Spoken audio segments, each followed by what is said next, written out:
Velha. Caro presidente dessa sessão, senador Aloysio Nunes Ferreira, nossos colegas parlamentares, ouvintes e telespectadores da Rádio Senado, da TV Senado,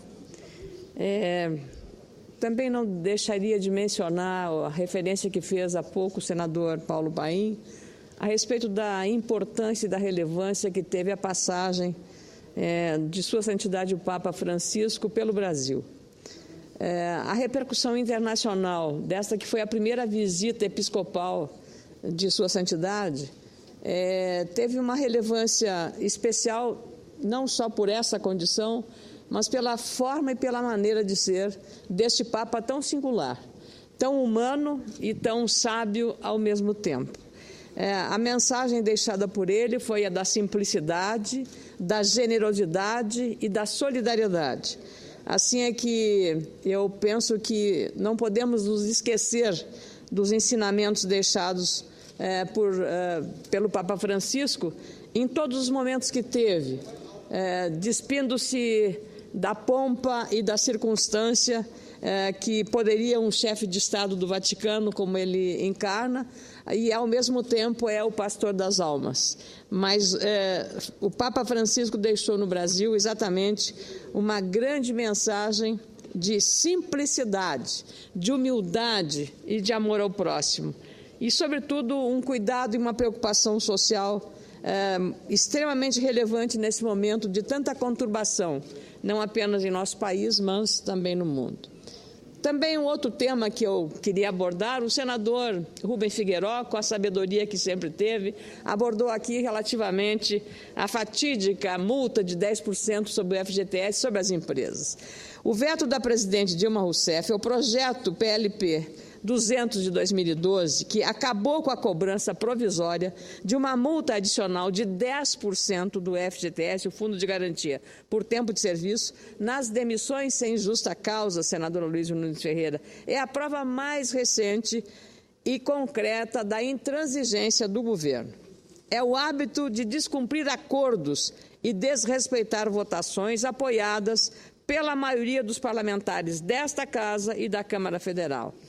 Este ato é mais um motivo para o Congresso intensificar, a partir do próximo dia 20 de agosto, a análise atenta dos vetos presidenciais, como os aplicados à desoneração de itens da cesta básica e do ato médico, que teve 10 dispositivos vetados. É importante lembrar também que essa multa de 10%, no caso do FGTS, foi criada em 2001 e tinha um único objetivo, senador: zerar o rombo decorrente da decisão judicial que obrigou o governo federal a compensar o FGTS pelas perdas relativas ao Plano Verão, foi do governo do nosso colega senador José Sarney, e Plano Collor I. O rombo financeiro já foi totalmente coberto em julho de 2012, caro presidente. A cobrança adicional que aumenta os custos das empresas e dificulta, inclusive, novas contratações no mercado de trabalho do país, deveria ter acabado no ano passado, mas, lamentavelmente, ainda está em vigor, mesmo após a decisão soberana do Congresso Nacional, no último dia 3 de julho, que aprovou o fim dos 10%. Antes do veto da presidente Dilma Rousseff, a maioria do plenário da Câmara, 315 deputados federais, disseram não à cobrança adicional. 95 deputados insistiram em manter a cobrança e apenas um se absteve de votar. No Senado, o fim desta cobrança foi aprovado no ano passado. A maioria dos senadores e dos deputados federais disseram não a essa sobretaxa. O governo federal, ao contrário, insiste em dizer sim para mais este peso que recai sobre o caixa das empresas, retirando a competitividade do setor produtivo. É preciso esclarecer que, além dos 10% adicionais, os empregadores já são obrigados a pagar 40% de multa do FGTS quando a demissão é sem justa causa. É uma multa justa, prevista em lei, uma conquista dos trabalhadores que deve ser mantida, digamos, uma cláusula pétrea.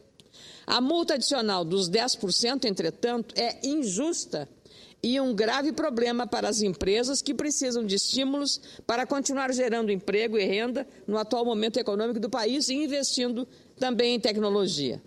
Não bastassem as limitações de infraestrutura, estradas ruins, portos ineficientes e aeroportos congestionados, e sabemos bem disso, senador Aloysio Nunes Ferreira, em que encarecem os produtos e serviços no Brasil, os empreendedores de todos os tamanhos e de todos os setores, pequenos, médios e grandes, e de todos os setores, indústria, comércio, serviços, estão sendo obrigados a arcar com mais este custo. Como integrante da subcomissão do FGTS no âmbito da Comissão de Assuntos Sociais, a CAS, não concordo com essa medida. A manutenção da multa tira da economia e dos planos de investimentos das empresas mais de 3 bilhões de reais, segundo dados da Confederação Nacional da Indústria. É volume de recursos que está indo para os cofres da União. Em vez de reforçar o caixa do FGTS, o destino dos recursos provenientes da multa de 10% tem sido outro: ajudar o governo a arrumar a bagunça e o descontrole das contas públicas. É o velho costume de fazer cortesia com o chapéu alheio. Já alteramos, por meio de projeto de resolução 2213, no último dia 11 de julho, artigos do Regimento Comum do Congresso Nacional.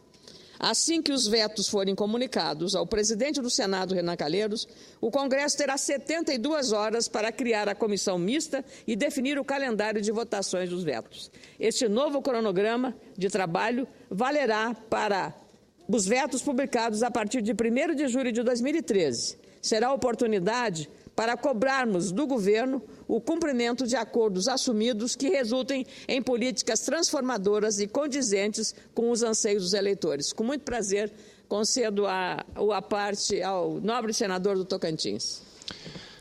Senadora Ana Amélia, é sempre um privilégio, eu sempre digo, é sempre um privilégio poder estar aqui nessa casa e ouvi-la.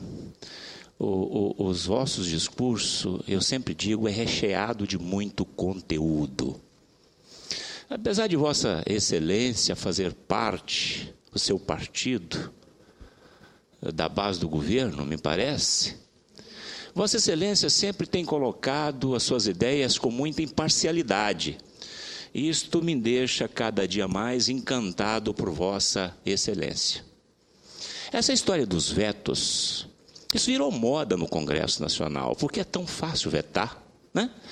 Esta casa de lei cria lei sob a vontade do povo e simplesmente o presidente, a presidente vota e depois esses vetos vêm e fica aqui 3.000 vetos a longa data. Mas, graças a Deus, segundo o nosso presidente Renan Calheiros, esse quadro doravante vai mudar. E precisa mudar, sim. Essa história dos 10% do FGTS que Vossa Excelência colocou com tanta sabedoria, isto é uma aberração.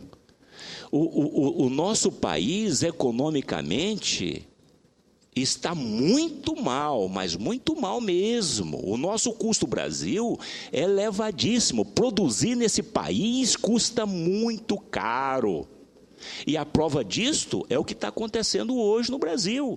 Não há dinheiro para investir em infraestrutura, em logística, em saúde, educação, segurança. Não tem dinheiro. E isto um país que tem uma arrecadação de 1.300 bilhões, acredito eu, esse ano. Então, o governo, as nossas empresas, senador, as nossas empresas, o grau de rentabilidade das nossas empresas hoje é mínimo. Os nossos empresários estão desanimados a dar emprego. Porque nós precisamos de uma reforma trabalhista, uma reforma fiscal, tributária, e nós temos que baixar esse custo do Brasil. Isso é uma questão sine qua non. Porque senão nós vamos afundar. Essa história de PIB de 3%, 4%, se nós atingirmos 1% esse ano, eu acredito que seja muito. Recentemente, essa desoneração da folha de pagamento, para mim, não passa de um engodo, porque a presidente deu com uma mão e tomou com a outra. Empresas, por exemplo, que têm valor agregado alto e tem um número pequeno de funcionário, está pagando muito mais do que antes da desoneração da folha de pagamento. Enfim, senador, eu fico muito contente em ouvi-la, vê-la e ouvi-la discursar em um tema tão importante como esse veto dos 10% do FGTS. Isso representa horrores nos cofres das empresas e no custo Brasil. Eu quero parabenizá-la e agradeço pela parte, senador. Muito obrigada.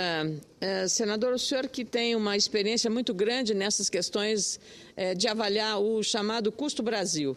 E nós estamos perdendo a corrida da competitividade. Por conta disso, não temos tido condições de avançar no tempo necessário, na rapidez necessária, que os desafios desta economia, que quer ser uma das maiores do mundo, e já mas poderia estar muito melhor se tivéssemos mais eficiência. Agora há pouco também o senador Cacildo Maldânia falou uma questão sobre gestão, e aí nós estamos cuidando descuidando das questões relacionadas à gestão. Então, tudo isso somado aumenta ainda mais o peso e o custo da nossa economia, gerando problemas e desestimulando o empreendedor a continuar trabalhando. Senadora, mais uma vez obrigado. A ONU disse que o ano passado o Brasil teve um custo com a corrupção e a má gestão de 200 bilhões de reais. E hoje eu chego à conclusão, sem dúvida nenhuma, que a ingestão, que a má gestão, hoje é o grande desastre, é o grande mal que assola o nosso país. Parabéns mais uma vez. Muito obrigada pela complementação, pela sua solidariedade a essa minha manifestação aqui, senador. Eu queria também complementar informando que hoje, no Jornal Valor Econômico, o ex-ministro do Planejamento, Antônio Candir, escreveu um artigo dizendo que o crescimento do país, baseado no quarteto consumo, importação, crédito, farto e gasto corrente, se esgotou apesar da insistência inexplicável do governo em distribuir remédios inadequados para a economia. Segundo o ex-ministro, análises sérias de especialistas mostram claramente que a situação fiscal do país é muito mais delicada do que os alquimistas da contabilidade criativa governamental querem nos vender. Enquanto isso, a União patina nas transferências de recursos para estados e municípios. A excessiva burocracia para os repasses de dinheiro público continua como barreira ao bom andamento das administrações de governadores e prefeitos. Segundo o Tesouro Nacional, as transferências voluntárias da União para os estados e municípios somaram 11 bilhões e 900 milhões de reais em 2012. O valor ainda está aquém do necessário. Só no caso do Ministério das Cidades, as demandas para projetos de mobilidade urbana somam atualmente 35 bilhões e 500 milhões de reais, considerando as contrapartidas de prefeitos e governadores. Estados com situação fiscal regularizada demoram, às vezes, 5 meses ou mais para saírem do cadastro de inadimplência do governo federal. Isso é uma clara questão de gestão. Mesmo com documentação em dia e contratos devidamente assinados, as transferências financeiras emperram, dificultando a implementação de projetos de infraestrutura e de melhorias nas cidades. E o que demora, senador Oliveira, o que demora custa caro, custa muito mais caro, o que não é feito na hora. Assim, eu peço a gentileza do senhor presidente desta sessão, senador Aloysio Nunes Ferreira, a transcrição nos anais do Senado do editorial de hoje do jornal O Estado de São Paulo, intitulado O Preço da Demagogia, cuja cópia repassarei à mesa. A economia também não está tão aquecida quanto se imaginava. A classe média aumentou o nível de endividamento, e isso é muito perigoso, forçando mudanças no comportamento de consumo. Em reportagem publicada hoje no jornal O Estado de São Paulo, o nível recorde de endividamento das famílias fez cair o número de passageiros nos aeroportos no primeiro semestre deste ano. E aí já veio o governo socorrer as companhias aéreas, à nossa custa. No ano passado, a economia expandiu quase 1% e as companhias aéreas tiveram, no mesmo período, um crescimento de 6%. Com o desempenho atual da economia, o setor aéreo não deve crescer quase nada, segundo os especialistas. As dificuldades de gestão superam as questões econômicas. Foi o que foi falado aqui no aparte que eu recebi do caro colega tocantinense, do senador também que falou, senador Cacildo Maldani. No campo social, as perdas são incalculáveis. Hoje, inclusive, o corpo do comandante e aposentado do Fundo Aéreos, Carlos César Giuru, foi sepultado no cemitério Getsemane, em São Paulo. É mais um trabalhador do setor aéreo que deixa os familiares sem ver resolvida a questão previdenciária com a União, que se arrasta há mais de 7 anos.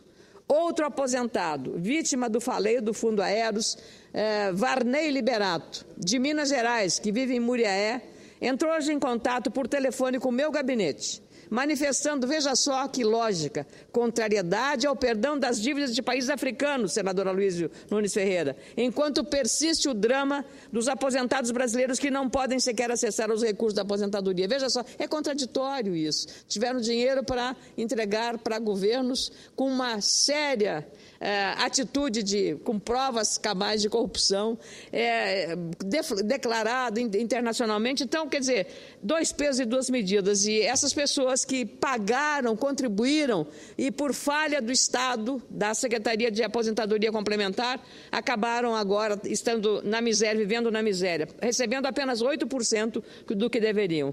Na avaliação desse aposentado que ligou o Varney Liberato, o governo é contraditório ao perdoar dívidas do Congo, Sudão e Gabão, sem resolver as demandas básicas sociais, como a dos aposentados do Fundo Aéreos. E poderíamos aqui enumerar tantas outras. É preciso, portanto, que o poder público cumpra os compromissos assumidos, resultando em políticas transformadoras à realidade dos eleitores e da sociedade brasileira.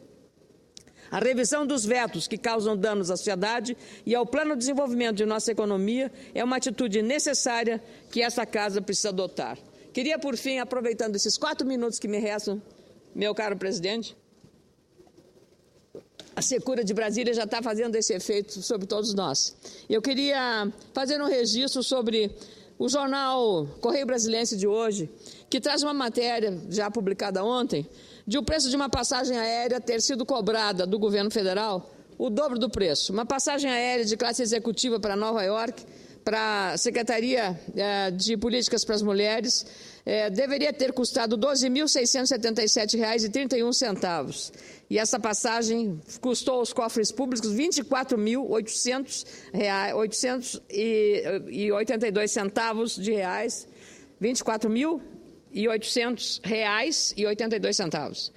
Isso é, de novo, uma situação que revela uma falta de controle. Aliás, o Tribunal de Contas da União já havia levantado essas questões.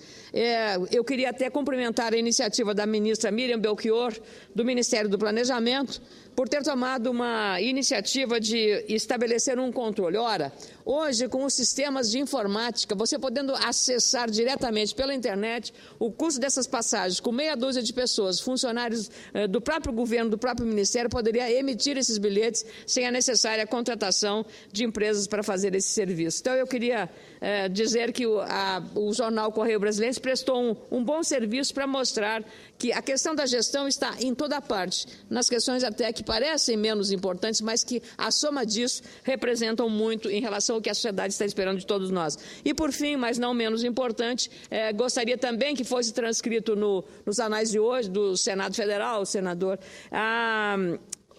o editorial do jornal Correio Brasiliense, cujo título é Licenciamento Inoportuno, tratando da incrível decisão do Conselho Nacional de Trânsito que obrigava o emplacamento de tratores e máquinas agrícolas. Ora, como sabe bem Vossa Excelência, de um Estado agrícola é mais ou menos querer criar mais um problema para o produtor. Quer dizer, emplacar a máquina, e se você fizer um cálculo de quantos acidentes acontecem com esses veículos, vai ver que são muito poucos acidentes que acontecem com máquinas agrícolas.